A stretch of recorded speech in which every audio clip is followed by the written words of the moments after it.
What up, YouTube? It's TwoBlueChopStix here, and as you guys all have been waiting for, this is tutorial how to make a pro Yu-Gi-Oh map part 2.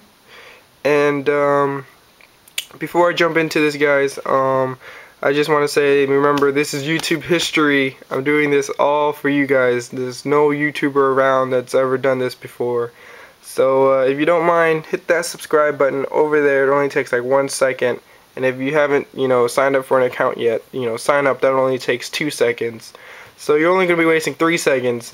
But yeah, just click that yellow button over there if you guys don't mind. I really love you guys for the support.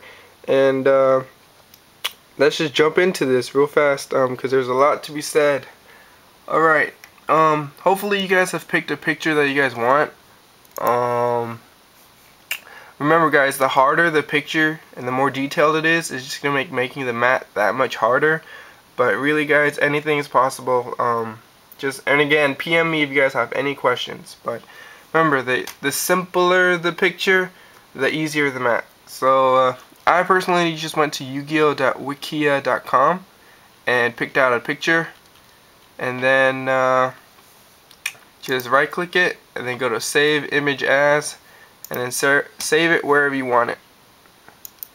And then you open up GIMP. Remember, guys, hopefully I don't have to explain how to download and install GIMP, but if I do, then just PM me. I'll be glad to help.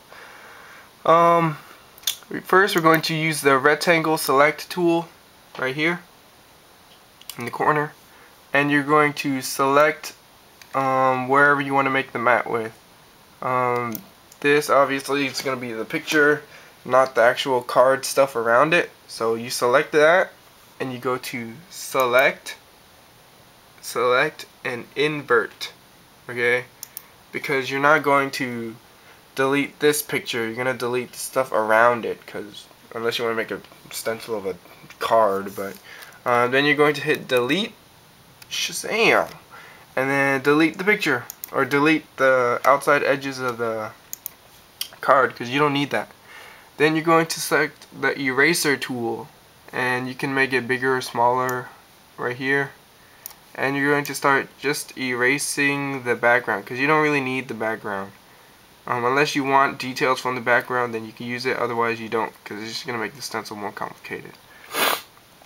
And here's a tip for you guys, don't just start erasing and then hold it down, and then you mess up. Oh my god, I messed up, oh my god. And then you undo, Control Z, and then it deletes your progress on all the other background. Then you have to say, oh, okay, I gotta delete all the background again. So remember, guys, just use short strokes, or just remember to click every once in a while, otherwise when you mess up it's gonna be all retarded, and then you have to start all over again. So once you erase the background, it should look something like this. This is the same picture, guys. I just used the zoom in tool right here, so make it look bigger so you can see better. So once you have this, you're going to go to image, in the top, image, mode, and then grayscale. Okay? Then you're going to go to colors, and then threshold. You're gonna click threshold. Hold on, it's loading right now. Yeah, it's just lag. I think I'm gonna cut this part. Okay. So here you go. You're gonna adjust this right here. Is just a personal preference. If you do it too light here, then you're not gonna be able to see anything. If you do it over here, it's gonna be like a giant blob man. So you're just going to try and find a personal preference that you like, an intermediate in between somewhere, and remember, guys, the black is going to be the paint, where the paint is, and the white is going to be the stencil. So just find yourself, an even in-betweenish area that you like. Then hit OK. Okay, after you do that, it should look something like this. Now remember, guys, since the white is the stencil, you don't want floating pieces of white like this. You don't want floating pieces of white, because then you're going to have, when you cut out the stencil, you're gonna have to manually place individual pieces of stencil, like islands, like in it. And if you place them wrong, it'll look really awkward. And like just make all the white connect, so you only have one giant stencil, and then you guys won't need to worry about anything. So in order to do that, go back to the eraser tool, and you can adjust the size of the brush, and just go back and like erase pieces of stencil that and make it connect to each other. See how the thumb is just a floating white island? You just delete it and connect it to the rest of the stencil. Okay? Like just go very detailed, wow. Just go over the picture and make sure to connect all of the white spots together. Take your time. Like this, I'm doing this really fast and ugly, so it's gonna look really funky, but just make sure all of the white is connected. Like here's another white island down there. See how it's not it's just floating? Just erase it and then make it connect to the rest. And another tip is try not to make the pieces of white too thin. Like see that wrist area right there? That's gonna be really thin, and when you cut it out, the stencil is gonna be all flimsy. So just try and make it thick, so you guys won't have to worry about anything. I mean, still try and leave the picture making it look good, but just keep in mind, connect all the white, and don't let the white be thin on you. Floating pieces of black are fine because you're just gonna cut that out and the paint's gonna fill it in. But remember, the white is the stencil, the black is going to be where the paint is. And when you finish, it should look something like that. Did you guys notice that? See? That difference between this, before, after. Before, after.